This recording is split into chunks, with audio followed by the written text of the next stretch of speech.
What's up, YouTube? Welcome back to another episode of Truck Talk, brought to you by me, inspired by my man Chili. Let's get a little more into the weeds about what happened this past weekend at the rally, based off of my past experience in working with the Secret Service.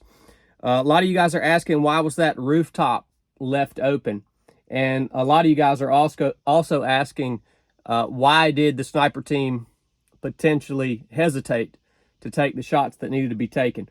Well, first of all, the rooftop, there was no sniper team on the rooftop where the shooter was, but the rooftop was being covered by the sniper team. It's not like it was out of sight. It's not like they weren't able to see the rooftop. It's not like it was out of range. It was being covered. So it wasn't left completely open. Why didn't they have a team of snipers or law enforcement stationed on that rooftop? Well, there's only a certain amount of assets dedicated to each of these events, rallies, whatever they are, right?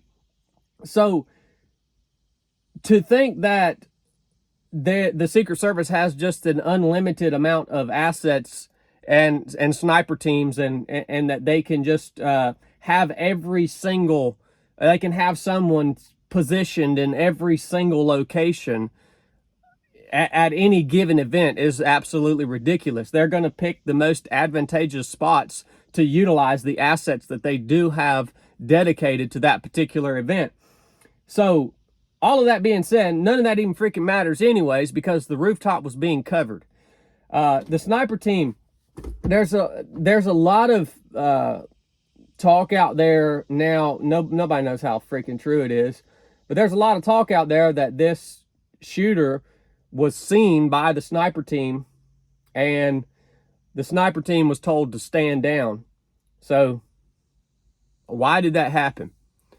It's the freaking nature of that. It's the freaking bureaucratic nature of the job that the Secret Service has to do, right? Let me tell you a little story. I was augmenting the Secret Service in Africa in 2012. Mr. Obama was in a building having a meeting with one of the leaders of this country. And we used the local national military to set up an outer perimeter around this building.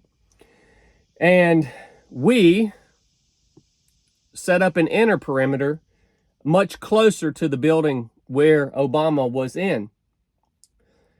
So as we're sitting out there, just hanging out, we start hearing the locals on the outer perimeter, the local military, we start hearing them like honking horns and yelling, and obviously there was a stir happening.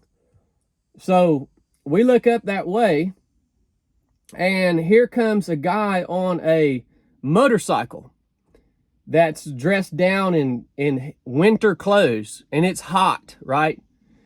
He blows through the outer perimeter where the local forces were, and he's coming right at us, our inner perimeter, and headed in the direction of the building where the POTUS was.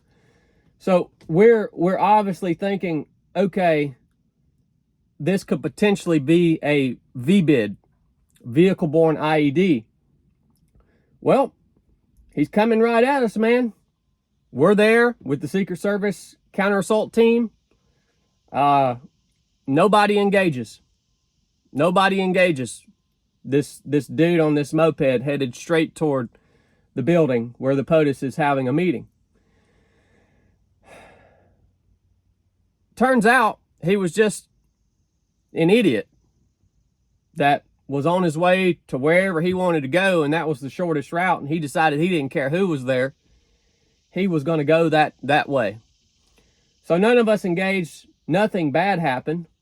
But when we went and debriefed that situation at the end of the day, I remember asking specifically about that scenario, and I was in a room with the leadership of the Secret Service counter-assault team and also our leadership from the SEAL platoon. And I remember asking, why were we not given permission to engage this individual who blows through the outer security and is headed towards the building that the POTUS is in?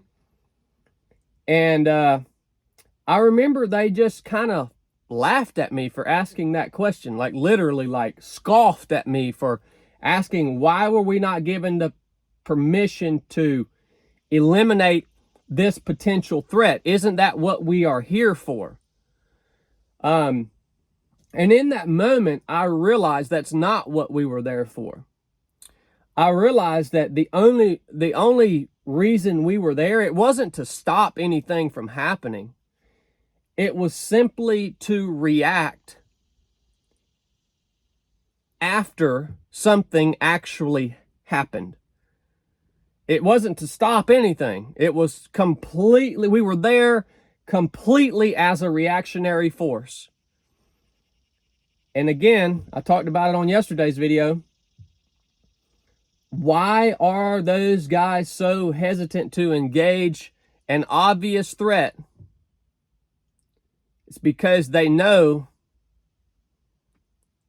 that it ain't going to be good if they happen to be wrong. And that would have been the case for us. If we would have engaged that African on that motorcycle and realized it wasn't a V-bid and it was just some idiot,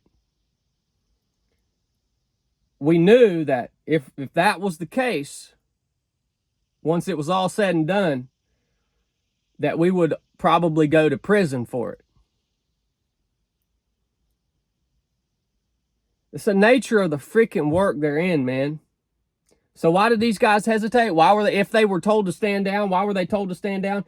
Because they are not there to engage obvious threats. They're just there to react after the fact, after the thing already happens.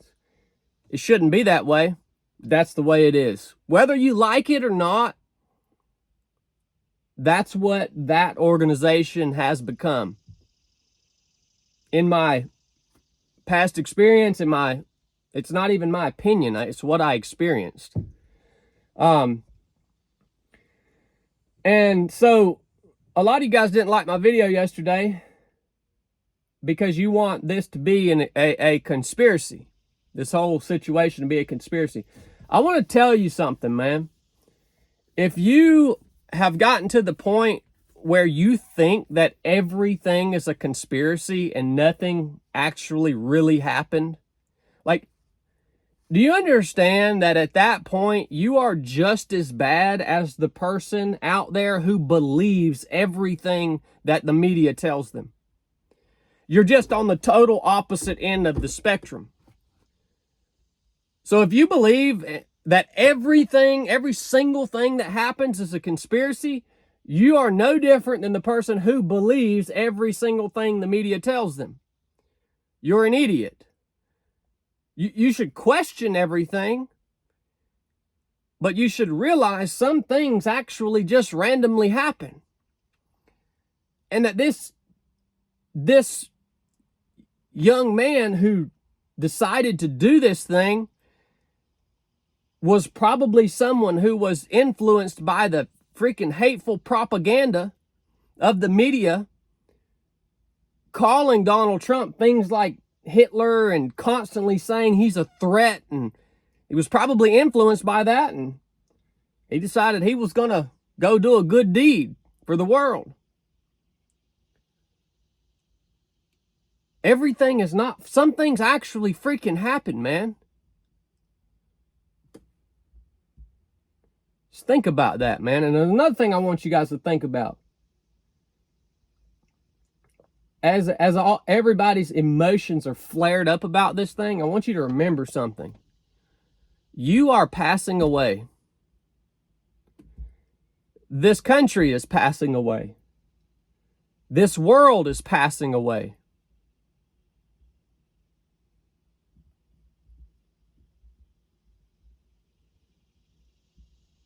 Just remember that. All right. It's my 2 cents. If you got anything out of this episode, leave me a comment, man. If you really enjoyed Truck Talk, go get you a hat, get you a t-shirt. Keep my man Chili in the dungeon. Thank you for the support that you guys continuously give us here at 307 Project. Love you guys. Enough said.